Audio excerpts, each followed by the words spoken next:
What's up, B2? Capital G here, talking about a problem that we as Yu-Gi-Oh players all face from time to time. This is something, in my opinion, that is completely inevitable if you play the game of Yu-Gi-Oh, and if you strictly, or let's just say if you are more focused around competitive Yu-Gi-Oh and playing that, I think that this is something that is much more applicable to you. It's going to affect you a lot more if you play at like regionals and ARGs, state championships, and YCSs. If those are your main events that you go to play Yu-Gi-Oh, not just locals and messing around, I think that this is something that is greatly going to impact you from time to time. So what is this problem that I'm talking about? I'm talking about getting burnt out on decks, getting burnt out on a format, or even getting burnt out on the game of Yu-Gi-Oh as a whole, where you kind of just get to your wits end and you're just like, I hate everything, I don't want to play this stupid game anymore. When you get to that level, or when you find yourself getting to that level with, a specific element, it can be the format, it can be the deck, it can be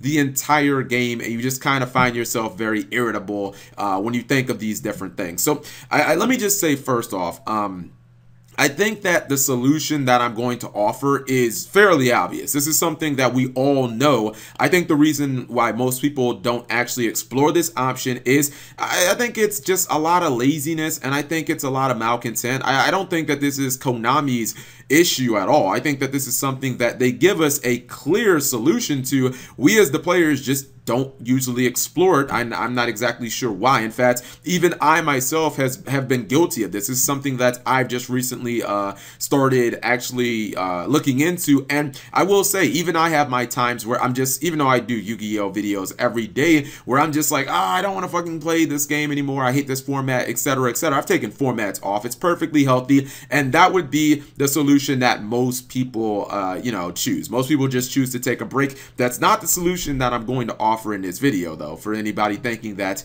that is incorrect. But for most of this year, I think until about August, I didn't really play Yu-Gi-Oh at all because I was just kind of burnt out on the game. But the solution that I'm actually offering is, it's fairly simple. It's playing different decks. It's playing, more specifically, rogue and just lower tier decks. I know that that's going to sound like, hogwash or nonsense to a lot of people, but you have to look at it like this, right? One of the reasons why people get burnt out, even just people who aren't even playing the decks, one of the reasons why people get burnt out on the meta so quickly is because once you kind of learn a meta deck and you played it over and over and over again, and this does happen with every deck, it's exacerbated when you talk about meta decks because you see them so much more often. Once let's take Spirals as an example, right?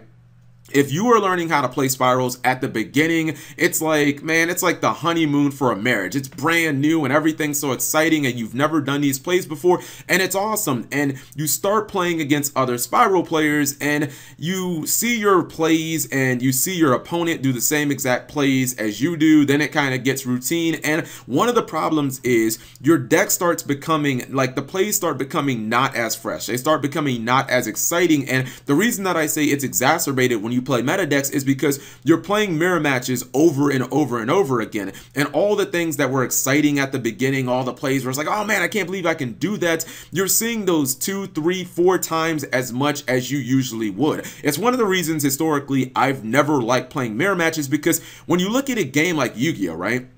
A game that has gone on so long, even going back to just the GX era, where I first started playing in regionals, and I was like, I don't want to play against the same deck that I'm playing against. That's silly. Yu-Gi-Oh has so many different archetypes and so many different cards to build strategies and to build decks on. Why would I want to, throw all of that out to play exactly what my opponent's trying to do so we can kind of just copy each other's plays? Like, that's never been something that's, like, it's never been something that's appealing to me or exciting to me. I've always wanted a deck that's as unique as I am in nature. And I really feel like a lot of times just playing these lower tier decks, these rogue decks, these anime decks, they can reignite your passion for the game in a way that you could have never actually imagined. Konami gives us so many different archetypes throughout the year because we get so many damn booster packs. It's hard to keep up, even not just, the core 4 booster sets that we get a year, but we also get smaller sets, we get structure decks and everything else under the sun. Konami gives us so much variety. There's almost no way that you're not going to find something that you don't like. The thing is, a lot of us as players are just kind of too lazy, or we buy too much into the negative stigma of low tier deck, you know, things like low tier for life, table 500, anime deck. We look at that as something that is, I guess, beneath us, especially the competitive players. You guys know what I'm talking about. The guy who just played Pendulum Magicians, and then he dick rides Spirals, and then he dick rides whatever deck comes after Spirals that is the best. He never plays any of the lower tier decks, never really knows what any of the cards do, but the chances are that maybe 2 of those decks a year he'd absolutely love playing if he just took the time to actually play them. And I understand that winning is fun. I'm not saying, hey guys, don't play Spirals because they help you win. Go play Digibugs because they're low tier for life and Digibugs are awesome and unique. Woo! No, what I'm saying is don't disregard every single deck like Digibugs. The interesting thing is, even when you're playing these rogue decks and you're playing kind of these anime decks, it's fairly irrelevant how good the decks actually are, because really what you're looking for is just to see if you can get some enjoyment out of them. And I find myself, when I play a lot of these like lower tier, these anime decks and stuff like that, it's not even important if I win. It's kind of seeing if I can get the deck to a standard that some of the other meta decks are. Like, sometimes I find that challenge to be as entertaining as even winning with the meta decks, sometimes a lot more. Like, just think it like this, right? If you were going to play a lower tier deck like Ancient Gear, sometimes playing against a meta deck or learning some of the combos when you really don't know what the cards do because you haven't read all of them thoroughly, but like figuring out some of the plays and getting the deck to work to a higher standard than what most people would believe, like, that's half the fun. When you take one of those low tier decks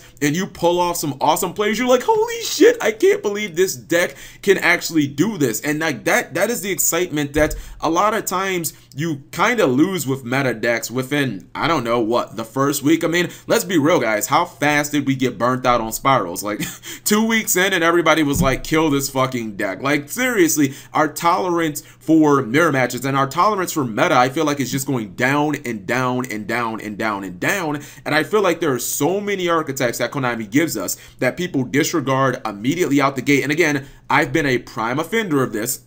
Sometimes I look at an archetype and I try and give it the benefit of the doubt. Like, I looked at Goki and I said, man, that looks like it's going to be a heck of a lot of fun.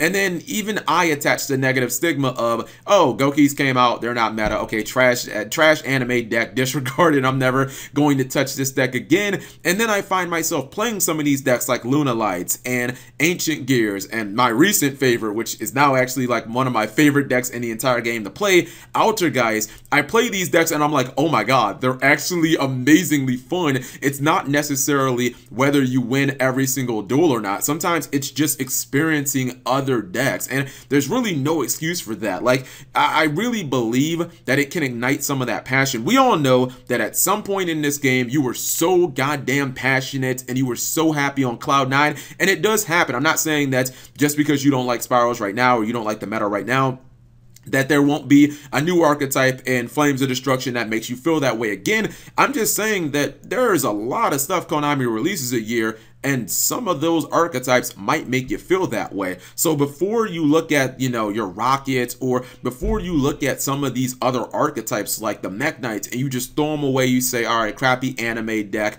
another flop of a deck, just try playing those decks. Try experimenting with those. Sometimes it can be a rogue deck that, you know, can be meta relevant, like Paleozoic Frogs or ABC, decks that are kind of right outside the top 3 but can still obviously compete. And sometimes it can be a low tier for life deck. It can be an anime deck, and you find ways to actually make the deck consistent, and winning with the deck can be more rewarding, knowing that you had to actually build things from the ground up. You couldn't just net deck whatever was the top 4 spot at the recent YCS, or again, sometimes it's learning plays that only you really know about and your opponent doesn't. And you know, one of the things that I've always found to be extremely gratifying.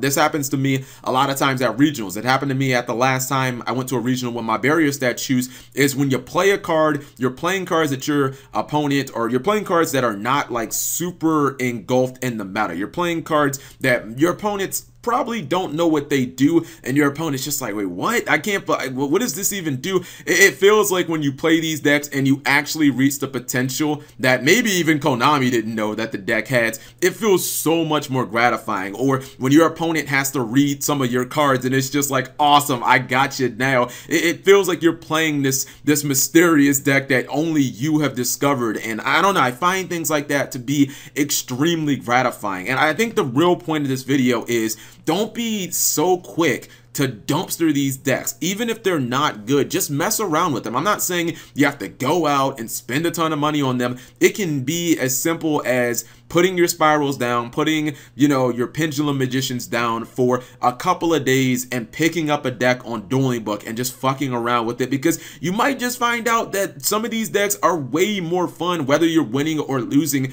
just experimenting. It's kind of like reading a new book. You know what I mean? You never know what you're going to get out of these archetypes, and I feel like too many players are just willing to accept the status quo and just say, it's not competitively viable, it's not the best deck, it's not top 3 meta, so, you know, why play it? I'll just keep playing boring spirals and not having any fun, you know what I mean? So I don't know, this is just something that I've been thinking about, and as I've been playing more anime decks, more rogue decks, and not necessarily, you know, playing against the high caliber competition, which is kind of irrelevant, I've realized that my enjoyment in the game has, I don't know, it's been raised, and I feel like I'm having just as much fun playing the game right now as any time where I've been actually like top 8ing regionals and stuff like that. So you guys let me know what you think. If you disagree or agree, please let me know. Or if there's a rogue deck right now that you really enjoy playing, or maybe in the past couple of years since like the start of Art V, a deck that you really like playing but other people just, you know, they didn't really like it that much, or they kind of looked down on that deck, leave it in the comment section below. Thank you guys for watching. As always, subscribe if you have not already, and turn on that notification bell for daily videos. And actually, let me just try and make one last thing clear. I wasn't trying to bash Spiral in this video, so if you're a Spiral fan, I don't want you hating me thinking that I hate your deck. I was using your deck just as an example because it is the most played deck of the meta right now. If I would have made this exact same video 6 months ago, then obviously I would have used Zodiac as an example. I'm perfectly fine with there always being a meta and there always being a most played deck of the meta. I'm just using your deck right now because it fits